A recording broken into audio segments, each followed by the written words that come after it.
Karibu katika episode ya 3 ya recap yetu. Kama bado hujatazama sehemu ya pili, basi hakikisha unagusa hicho pop up kinachotokeza juu kabisa upande wa kulia mwa screen wako ili tuweze kwenda pamoja, na kama bado hujagusa alama ya kusubscribe fanya hivyo ili tuweze kwenda sawa. Kumbukumbu kwa mtaalamu wetu mwamba anayefahamika kama Jaemin tayari zinamrudisha katika miaka na karne nyingi sana za zamani, zikimkumbusha kwamba kuna kipindi aliwahi kuwa na ujirani wa karibu sana na bidada Marie. Siku moja bidada Marie alikuwa akimsaidia mwamba kuweza kufua nguo zake, lakini kwa bahati iliyo mbaya akawa anamkumbusha kwamba ile siku ambayo ulikuwa ukinisaidia kutoa sumu ya nyoka katika mwili wangu niliona kama una tofauti fulani. Bidada akawa ameshtuka kidogo, lakini mtaalamu Jaemin akaongezea kwa kusema kwamba ulikuwa ukifanya nini katika maeneo ya mapoli siku ile ambapo nilikuta ukiwa umeketi katika lile jiwe. Lakini bidada Marie hakutaka kabisa kulijibu swali lile katika njia rahisi, bali alikuwa amemchukua mwamba na kumpeleka katika lile jiwe, kisha akamwambia kwamba angalia juu. Mwamba alipoweza kutazama juu akamwambia kuwa unaona lile gepu katikati ya majani ndio utofauti wa maisha kati yetu maskini na nyie matajiri. Sasa mwamba akiangalia swali alikuwa ameuliza na jibu ambalo anajibiwa ni tofauti kabisa, lakini bidada alikuwa na maana yake katika kuyasema hayo. Mwamba Jaemin kila wakati ni tabia yake kutokea karne zilizoweza kupita, ni mtu mwenye papara sana. Akajikuta tu ameenda kuzungumza na kusema kwamba anahitaji kumuoa bidada mmoja anayefahamika kama Marie kwani anampenda sana, na bahati mbaya swala hili alikuwa akimueleza mchumba wake kusema kwamba anataka kuongeza mke mwingine. Mke wake alilipokea swala lile vizuri sana, akasema kwamba niko tayari kumpokea Marie kuwa kama mke mdogo. Siku moja akawa amemwalika katika maeneo ya ikulu. Akiwa amemwalika bidada Marie katika ikulu, akajitokeza mama mkwe wa huyu mke mkubwa wa mwamba Jaemin. Kisha alipoweza kumuona bidada akawa amemtoa nje na kumpigisha magoti akisema kwamba hufai kabisa hata kuwa mke mdogo wa mwamba Jaemin. Bidada alibaki anashangaa kwa sababu yeye hakujua kwamba alikuja katika nyumba hili lengo ni kutambulishwa kwamba kama mke mdogo. Mama mkwe alienda mbali zaidi kwa kuongea maneno mengi magumu, huku akimuita bidada kwamba yeye ni beast, kwa lugha nyepesi ni kama shetani fulani hivi, kitu ambacho kikawa kimemkera sana bidada. Na wakati fulani hivi alipata nafasi ya kuweza kutulia na mwamba na akamueleza kwamba amekeleka sana kusikia kwamba yeye anaitwa ni shetani. Mwamba hajui kabisa kwamba bidada ni vampire, kwa hiyo akamwambia bidada kwamba naomba unisamee na uisamee familia yangu na usamee pia mama mkwe wangu kwa kuweza kuzungumza maneno kama hayo. Naamini kwamba yalikuwa ni makosa yangu mimi kutokuandaa kwamba unakwenda kutambulishwa kama mke. Bidada Marie hakuwa mtu wa kuweka vitu moyoni, akamwahidi mwamba kwamba atakwenda kumsamea, lakini pia atakwenda kusahau au yote aliweza kutokea na kuhesabu kana kwamba walikuwa hawajapitia changamoto yoyote hivi karibuni. Bidada Marie alikuwa ni mtulivu sana, mwenye maneno mazuri ya kuweza kumvutia sana jamaa, na jamaa wakati mwingi alijikuta anamfikiria sana bidada Marie. Lakini hata nyakati za usiku jamaa baada ya kushiriki chakula, basi alikuwa anafunga chakula kingine na kumpelekea bidada Marie, kwani alikuwa anaamini kwamba chakula anachokula yeye na bidada anastahili kukila pia. Basi bana, maisha ya furaha miongoni mwao katika karne hizo yaliendelea kudumu na kudumu na kudumu. Kila wakati walikuwa wakipeana vyakula na kufundishana mambo kadhaa, hasa katika masuala ya masomo. Lakini siku moja bidada akiwa anarudi nyumbani alishangaa kuona kwamba kuna viatu vigeni nje ya nyumba yao. Alipoingia ndani tu alishangazwa kuona kwamba kulikuwa kuna wazazi wa mwamba Jaemin wakisema kwamba tumemwona binti yenu akiwa anaambatana sana na mwanetu wa kiume, na kitu ambacho si kizuri kwa sababu mwanetu anakwenda kuoa hivi karibuni na hapaswi kabisa kuambatana na ubinti kuanzia leo. Bidada Marie alipoweza kuzipata zile taarifa alijikuta tu moyo wake umeweza kuvunjika, kisha moja kwa moja akaelekea katika maeneo ya milima kando kidogo ya mto. Hapa alikuwa anajiliwaza bwana, huku akitokwa na machozi. Upande wa pili mwamba Jaemin alipewa sharti moja tu, kama kweli ana mpango wa kutaka kumuoa bidada Marie, basi hapaswi kabisa kuhesabiwa kama mtoto wa mfalme anayestahili kulisi kiti cha ufalme, kwa sababu kama mtoto wa mfalme anatakiwa kwanza aoe mke wa kwanza ambaye anatokana na ufalme pia, na kama hataki iwe hivyo basi anatakiwa kujiondoa katika ulisi wa ufalme na anatakiwa kuwa mkuu wa majeshi wa kawaida kabisa, ndio ana uwezo wa kumuoa bidada Marie na huyo mwanamke mwingine ambaye anastahili kumuoa. Mwamba kwa akili yake moja kwa moja na nguvu ya mapenzi aliyokuwa nayo alikuwa tayari kukikataa kiti cha ufalme ili aje kuwa mkuu wa majeshi tu wa kawaida na aweze kumuoa bidada Marie.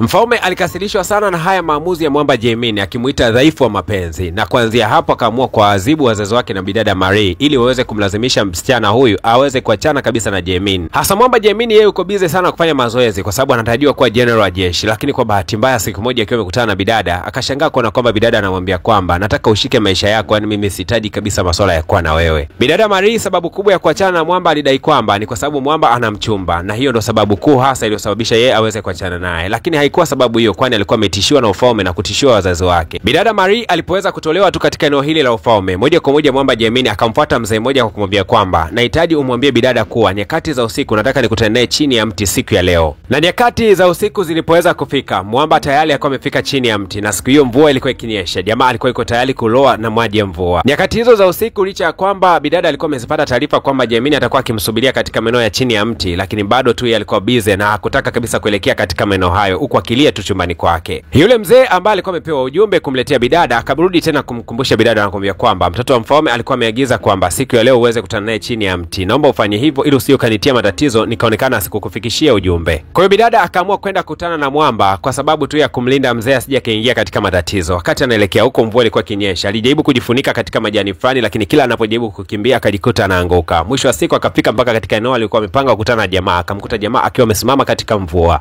Namna mwamba alivyokuwa na uvumilivu mkubwa, namna alivyokuwa kinyeshewa na mvua, bidada alimtazama na mwisho wa siku akajikuta anachoka tu. Yani akaamua tu kumkubalia jamaa na kusema kuwa tunaweza tukaendelea katika mahusiano. Wakawa wameweza kukumbatiana. Mwamba akatoa zawadi fulani kisha akamwambia bidada kwamba haijalishi mazingira, haijalishi nani atasema nini kwa wakati gani, muda gani, mimi hapa nitakwenda kukuoa wewe katika maisha yangu. Akampatia bidada ile zawadi. Na hii zawadi hairuhusiwi kabisa mtoto wa kawaida kuweza kuipata. Lakini bidada Marie akitazama namna gani mwamba anavyompenda, akaona siku leo ni vyema tu amwambie ukweli. Akataka kumwambia kwamba na mimi ni. Lakini kabla hajamalizia sentensi yake, mwamba aligundua kwamba bidada anataka kusema pia nakupenda pia. Kumbe bidada alikuwa anataka kusema kwamba yeye ni vampire, lakini mwamba akawa amemkatisha pasipo hata kujua, akawa amemkisi. Kisi moja tu ilitosha kwa mwamba Jaimini moja kwa moja kwenda kukanseli kabisa mahusiano yake aliyokuwa nayo na bidada yule wa kwanza kabisa katika ufalme. Lakini kumbe huyu mchumba wa mwamba Jaimini alikuwa na urafiki na mwanamke mmoja ambaye ni vampire, na siku ya leo akaenda kumfuata huyo mwanamke na kumwambia kwamba anataka kuyatoa maisha ya bidada Marie. Mwanamama yule baada ya kupewa kazi hakutaka kabisa kuchelewesha kazi yake. Moja kwa moja akawa anatimba katika maeneo ambayo bidada Marie alikuwa akishinda, na siku ya leo ndio siku ya kumuondoa bidada duniani. Lakini kwa bahati njema ni kwamba mwamba Shiho akaweza kujitokeza na kumsaidia bidada.